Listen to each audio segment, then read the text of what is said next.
102 ವರ್ಷ ವಯಸ್ಸಿನ professor G ವೆಂಕಟಸುಬ್ಬಯ್ಯನವರು ಮಹಾರಾಜ ಕಾಲೇಜಿನ ಪ್ರತಿಭಾವಂತ ವಿದ್ಯಾರ್ಥಿಯಾಗಿ ಆ ಕಾಲದಲ್ಲಿ ಚಿನ್ನದ ಪದಕ ಪಡೆದಂಥವರು. ನಿಘಂಟು ಕ್ಷೇತ್ರದಲ್ಲಿ ಇವರು ಅನನ್ಯವಾದ ಕೆಲಸವನ್ನು ಮಾಡಿ ನಿಘಂಟು ತಜ್ಞರೆಂದೇ ಖ್ಯಾತರಾಗಿದ್ದಾರೆ. ಮೈಸೂರು ಮಹಾರಾಜ ಕಾಲೇಜಿನ ವಿದ್ಯಾರ್ಥಿಯಾಗಿ ತಾವು ಬೌದ್ಧಿಕವಾಗಿ ಬೆಳೆದ ವಾತಾವರಣ, ತಮ್ಮ ಗುರುಗಳ ಹೃದಯ ವೈಶಾಲ್ಯತೆ, ತಮ್ಮ ಸಹಪಾಠಿಗಳು ಎಲ್ಲವನ್ನು ಜೀವಿಯವರು ಸ್ಪಷ್ಟವಾಗಿ ನೆನೆಯುತ್ತಾರೆ. ಪ್ರಸ್ತುತ ಮೈಸೂರು ವಿಶ್ವವಿದ್ಯಾನಿಲಯ ಶತಮಾನೋತ್ಸವದ ಹೊಸ್ತಿಲಲ್ಲಿರುವ ಹಿನ್ನೆಲೆಯಲ್ಲಿ ವಿಶ್ವವಿದ್ಯಾನಿಲಯದ ಹಳೆಯ ವಿದ್ಯಾರ್ಥಿಯಾಗಿ ಅವರು ಈ ರೀತಿ ಸಂದೇಶ ನೀಡಿದ್ದಾರೆ. ಮೈಸೂರು ವಿಶ್ವವಿದ್ಯಾನಿಲಯ ಪ್ರಾರಂಭ ಆದದ್ದು 1916ನೇ ಇಸ್ವಿ. ಸರ್ ಎಂ ವಿಶ್ವೇಶ್ವರಯ್ಯನವರು ಅದಕ್ಕೆ ತುಂಬ ಸಾಹಸ ಮಾಡಿ ಮೈಸೂರು ವಿಶ್ವವಿದ್ಯಾಲಯ ನಡೀಬೇಕು ಅಂತ ಏರ್ಪಾಟು ಮಾಡಿದರು. ವಿಶ್ವವಿದ್ಯಾಲಯ ಸ್ಥಾಪನೆ ಮಾಡೋದಕ್ಕೆ ಮಹಾರಾಜರು ತುಂಬ ಸಹಾಯ ಮಾಡಿದರು. ಮೈಸೂರು ವಿಶ್ವವಿದ್ಯಾನಿಲಯ ಬೇರೆ ಕಡೆ ಹೋದರೂ ಕೂಡ ಮೈಸೂರು ವಿಶ್ವವಿದ್ಯಾಲಯದ ಚರಿತ್ರೆ ಒಂದಿದೆಯಲ್ಲ, ಆ ಹಳೆಯಿಂದ ಬರ್ತಾರೆ, ಆ ಚರಿತ್ರೆ ಹಾಗೇ ಉಳಿಸ್ಕೊಂಡಿದೆ. ಇಂದಿಗೂ ಕೂಡ ಕರ್ನಾಟಕದಲ್ಲಿ ಮೈಸೂರು ವಿಶ್ವವಿದ್ಯಾನಿಲಯವೇ ಅತಿ ಶ್ರೇಷ್ಠವಾದ ವಿಶ್ವವಿದ್ಯಾನಿಲಯ ಅನ್ನೋ ಹೆಸರು ಸಂಪಾದನೆ ಮಾಡಿಕೊಂಡಿದೆ. ನನಗೆ 102ನೇ ವರ್ಷ ಇದು. 102ನೇ ವರ್ಷ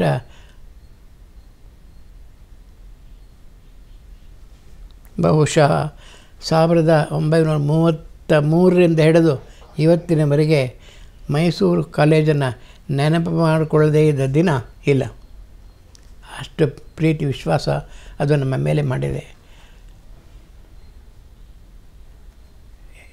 ಇನ್ನು ಅನೇಕ ನೆನಪಿಗೆ ಬರುತ್ತೆ, ಅನೇಕ ವಿಷಯಗಳು, ಅದು ಹೇಳ್ತಾ ಹೋಗಬೇಕಾಗುತ್ತೆ ಅನ್ನೋ ಕಾಣುತ್ತೆ. ನಾನು ಮೈಸೂರು ಮಹಾರಾಜ ಕಾಲೇಜಿನ ವಿದ್ಯಾರ್ಥಿಗಳಲ್ಲಿ ಈಗ ಇರುವವರಲ್ಲಿ ಅತ್ಯಂತ ದೊಡ್ಡವನಾದವನು. ಮೈಸೂರು ದೇಶವನ್ನು ಬೆಳೆಸಿದವರು ಅವರೆಲ್ಲ ಮುಕ್ಕಾಲು ಪಾಲು ಸೆಂಟ್ರಲ್ ಕಾಲೇಜಿಂದ ಮತ್ತು ಮೈಸೂರು ಮಹಾರಾಜ ಕಾಲೇಜಿಂದ ಬಂದವರಾಗಿದ್ದರು. ಆ ವಿಶ್ವವಿದ್ಯಾನಿಲಯದ ಹಿನ್ನೆಲೆಗೆ ಮಹಾರಾಜರೇ ಇರಬೇಕು ಕಾರಣ. ಏಕೆಂದರೆ ಅವರ ಯೋಚನೆಯೇ ಬಂದದ್ದು. ಎಲ್ಲ ಅಧ್ಯಾಪಕರು ತುಂಬ ಮಕ್ಕಳ ಮೇಲೆ ಪ್ರೀತಿಯಿಂದ ಪಾಠ ಮಾಡುತ್ತಿದ್ದರು. BM ಶ್ರೀಕಂಠಯ್ಯನವರು ರಿಜಿಸ್ಟ್ರಾರ್ ಆಗಿದ್ದರು. ಪುಟ್ಟಪ್ಪನವರು ಮೊದಲನೇ ಕನ್ನಡ ವೈಸ್ ಚಾನ್ಸಲರ್ ಆದರು. ಮಹಾರಾಜಾಸ್ ಕಾಲೇಜು ಮತ್ತು ಸೆಂಟ್ರಲ್ ಕಾಲೇಜು ಇವೆರಡು ಕಾಲೇಜುಗಳು ಪ್ರಪಂಚಕ್ಕೆ ಮಾದರಿಯಾದಂಥ ಕಾಲೇಜುಗಳು. ಅಲ್ಲಿ ಯಾರ್ಯಾರು ವಿದ್ಯಾರ್ಥಿಗಳು ಅಲ್ಲಿಂದ ತೇರ್ಗಡೆ ಹೊಂದಿ ಅಲ್ಲಿ ಪದವಿಯನ್ನು ಸಂಪಾದನೆ ಮಾಡಿಕೊಂಡು ಹೊರಗಡೆ ಹೋಗಿದ್ದಾರೋ ಅವರೆಲ್ಲ ಪ್ರಪಂಚದ ಅನೇಕ ಭಾಗಗಳಲ್ಲಿ ಇದ್ದಾರೆ. ಅವರಿಗೆಲ್ರಿಗೂ ಗೊತ್ತಾಗಬೇಕು, ಇದು ವಿಶ್ವವಿದ್ಯಾನಿಲಯದ 100ನೇ ವರ್ಷದ ಹಬ್ಬ ಅಂದರೆ ವಿಶಿಷ್ಟವಾದ ಹಬ್ಬ ಅಂತ ಅರ್ಥ. ವಿದ್ಯಾರ್ಥಿಗಳಿಗೆಲ್ಲ ತುಂಬ ಸಂತೋಷ ಆಗಬೇಕು, ನಾವು ಅದರಲ್ಲಿ ಭಾಗವಹಿಸಬೇಕು ಅನ್ನೋ ಆಸೆ ಉಂಟಾಗಬೇಕು. ಹಾಗೇ ಆಗುತ್ತೆ. ನನಗೆ ಕಂಡ ಹಾಗೆ ಅಮೇರಿಕಾದಲ್ಲಿ ಬೇಕಾದಷ್ಟು ಜನ ಇದ್ದಾರೆ ಮೈಸೂರು ಮಹಾರಾಜ ಕಾಲೇಜಿನ ವಿದ್ಯಾರ್ಥಿಗಳು. ಆಸ್ಟ್ರೇಲಿಯಾದಲ್ಲಿ ಬೇಕಾದಷ್ಟು ಜನ ಇದ್ದಾರೆ. ಯುರೋಪಿನಲ್ಲಿ ಅನೇಕ ಕಡೆ ಕೆಲಸಕ್ಕೆ ಹೋಗಿದ್ದಾರೆ. ವಿಶ್ವದ ಅನೇಕ ಕಡೆಗಳಲ್ಲಿ ಮೈಸೂರು ವಿಶ್ವವಿದ್ಯಾನಿಲಯದ ವಿದ್ಯಾರ್ಥಿಗಳು ತುಂಬಿಕೊಂಡಿದ್ದಾರೆ.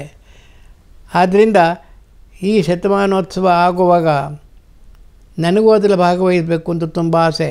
ಆದರೆ ಅದು ದೇವರ ಕೈಲಿದೆ, ನಮ್ಮ ಕೈಲಿಲ್ಲ ಅದು. ಈ ಸಂದರ್ಭವನ್ನು ನಮ್ಮ ವಿಶ್ವವಿದ್ಯಾನಿಲಯದ ವಿದ್ಯಾರ್ಥಿಗಳು, ಮೈಸೂರು ವಿದ್ಯಾರ್ಥಿಗಳು ನೆನಪು ಮಾಡಿಕೊಂಡು ಎಲ್ಲೇ ಇರಲಿ ಈ ಹಬ್ಬ ನಡೆಯುವ ಹೊತ್ತಿಗೆ ಅವಕಾಶ ಮಾಡಿಕೊಂಡು ಮೈಸೂರು ನಗರಕ್ಕೆ ಬಂದು ವೈಭವದಿಂದ ಆ ಕಾರ್ಯಕ್ರಮ ನಡೆಯುವಾಗ ಮಾಡಬೇಕು. ಹಾಗೆ ಮಾಡಿದ್ರೆ ನಿಮ್ಮಲ್ಲಿ ವಿದ್ಯಾರ್ಥಿಯಾದದ್ದಕ್ಕೆ ತಕ್ಕ ಪ್ರತಿಫಲ ಸಿಕ್ತು, ನಿಮಗೆ ಪುಣ್ಯ ಬರುತ್ತೆ ಅಂತ ನಾನು ತುಂಬ ವಿಶ್ವಾಸದಿಂದ ಹೇಳ್ತೀನಿ. ನಮ್ಮೆಲ್ಲ ಹಳೆಯ ವಿದ್ಯಾರ್ಥಿಗಳಿಗೆ ಪ್ರಾರ್ಥನೆ ಮಾಡ್ತೀನಿ, ಈ ಹಬ್ಬಕ್ಕೆ ಮೈಸೂರು ವಿಶ್ವವಿದ್ಯಾನಿಲಯದ 100ನೇ ವರ್ಷದ ಹಬ್ಬಕ್ಕೆ, ಶತಮಾನೋತ್ಸವಕ್ಕೆ ಪ್ರೀತಿ ವಿಶ್ವಾಸಗಳಿಂದ ನೀವೆಲ್ಲ ಬಂದು ಅದು ವೈಭವದಿಂದ ನೆರವೇರುವ ಹಾಗೆ ಮಾಡಿ ಅಂತ ನಾನು ಪ್ರಾರ್ಥನೆ ಮಾಡ್ತೀನಿ.